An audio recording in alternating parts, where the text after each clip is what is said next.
सलाम दोस्तों, नमस्कार दोस्तों। द वॉइस एक्सप्रेस में आपका स्वागत है।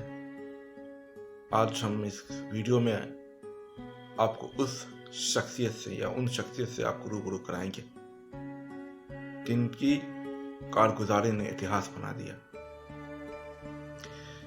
मैं इस वक्त दिल्ली में हूँ और यहाँ से करीब 1200 किलोमीटर दूर मेरा शहर पड़ता है समस्तीपुर। उसी समस्तीपुर शहर में एक छोटा सा गांव है, कर्पूरी ग्राम, जिसे पितौंजिया तब कहा जाता था पहले। उसी पितौंजिया में आज ही के दिन यानी कि 24 जनवरी को एक जननायक का जन्म हुआ, जिन्होंने भारतीय राजनीति में सुचिता के नए कीर्तिमान स्थापित किए। आज के दौर में जो हम चुनावी चीजों को देखते हैं, चुनाव का वक्त भी है, मौसम भी है, राज्यों में चुनाव हो रहे हैं, कितना महंगा चुनाव हो रहा है। कोई निर्दलीय भी चुनाव लड़ता है तो ऐसा लगता है कि राज्य का मुख्यमंत्री चुनाव लड़ रहा। ये लंबी लंबी गाड़ियां इतने सारे पैसे करोड़ों में खर्च होते हैं, लेकिन स्वर्गीय कर्पूरी ठाकुर 2 बार बिहार के मुख्यमंत्री रहते हुए और 1 बार उप मुख्यमंत्री रहते हुए अपनी सादगी से जो उदाहरण पेश किया, वो आज के दौर में तो खैर बहुत मुश्किल है, शायद ऐसा मुमकिन भी ना हो। 2 बार मुख्यमंत्री रहते हुए उन्होंने शिक्षा के क्षेत्र में बहुत काम किया।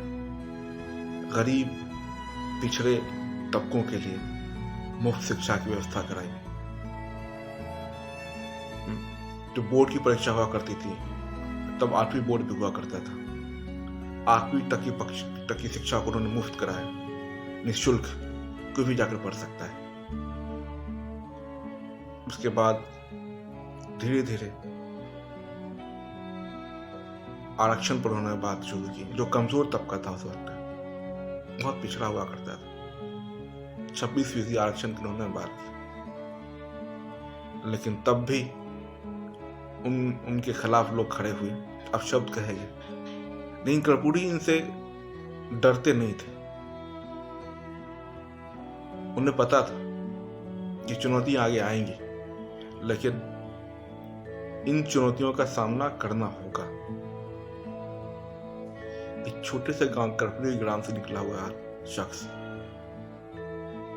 उस ऊंचाई पे बैठा हुआ है, लेकिन निगाहें जमीन पर, पैर जमीन पर है उनके। वही निगाहें आसमान पे हो, पैर जमीन पर थे उनके। 1952 में वो पहली बार विधायक बने।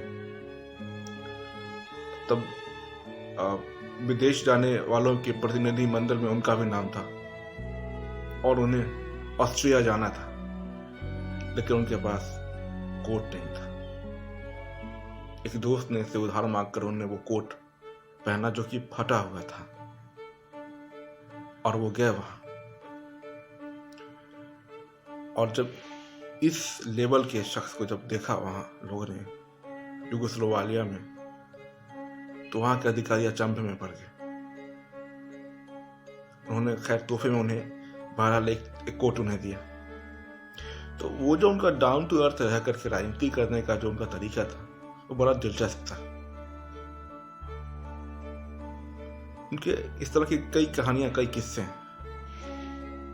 एक बार जब वो मुख्यमंत्री थे, तो उनका एक रिश्तेदार चला आया। वो, मैं बताना चला, वो नाई तबके से थे, वो नाई समाज से थे। तो उनका एक रिश्तेदार आ गया नौकरी की फरमाइश को लेकर के, पैरवी को लेकर के। उन्होंने अपने जेब से 50 रुपए निकाले और उन्हें दिए और कहा कि जाइए, अपना पुश्तैनी धंधा कीजिए, जो काम है वो कीजिए, जो करते हुए हम आ रहे हैं। तो आज के दौर में हम उस चीज को देखते हैं,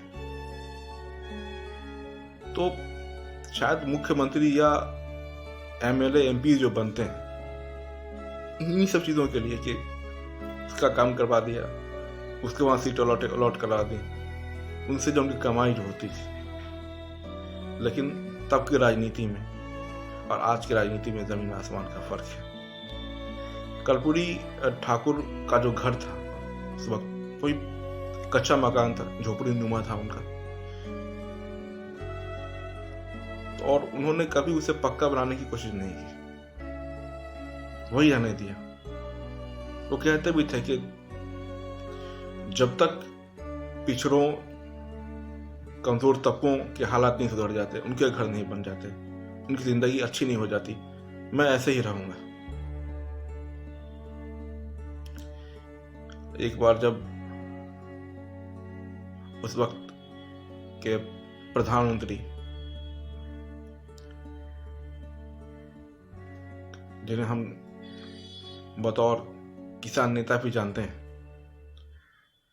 चौधरी चरण सिंह, जब कर्पूरी ठाकुर के घर गए तो उनके झोपड़ी में अंदर दाखिल होते वक्त उन्हें थोड़ी सी चोट लग गई सर में। उन्होंने कहा कि कर्पूरी जरा इसे ऊंची करवा लो। कर्पूरी ठाकुर मुस्कुराए और कहा उनसे कि जब तक वंचितों, कमजोर तबकों, पिछड़ों, गरीबों के घर पक्के नहीं हो जाते, ऊंचे नहीं हो जाते, मैं अपना घर कैसे ऊंचा कर सकता हूं? और बिना उनका घर ऊंचा किए, पक्का किए, अगर मैं अपना घर ऊंचा और पक्का करा लेता हूं तो मैं नीचा हो जाऊंगा। तो जी हाँ दोस्तों, ये उनका सोचने का तरीका था, वो पैमाना था जो आज के दौर में, इस वक्त की पैसे वाली राजनीति में, इस वक्त की दिखावे वाली राजनीति में, इस वक्त की घूसखोर राजनीति में, इस वक्त की गंदी राजनीति में शायद आपको कहीं भी देखने को मुश्किल से भी नहीं मिलेगा। तो कर्पूरी ठाकुर वो शख्सियत थे। और अपने गांव जब वो आते थे तो बहुत नॉर्मल तरीके से रहते थे। वो कभी अपने आप को शो ऑफ नहीं किया कि मैं मुख्यमंत्री, मैं चीफ मिनिस्टर। तो अगली बार हम नई वीडियो को लेकर के आएंगे, ऐसे ही कुछ शख्सियतों से आपसे रूबरू कराएंगे। राजनीति पर हमारी चर्चा जारी रहेगी।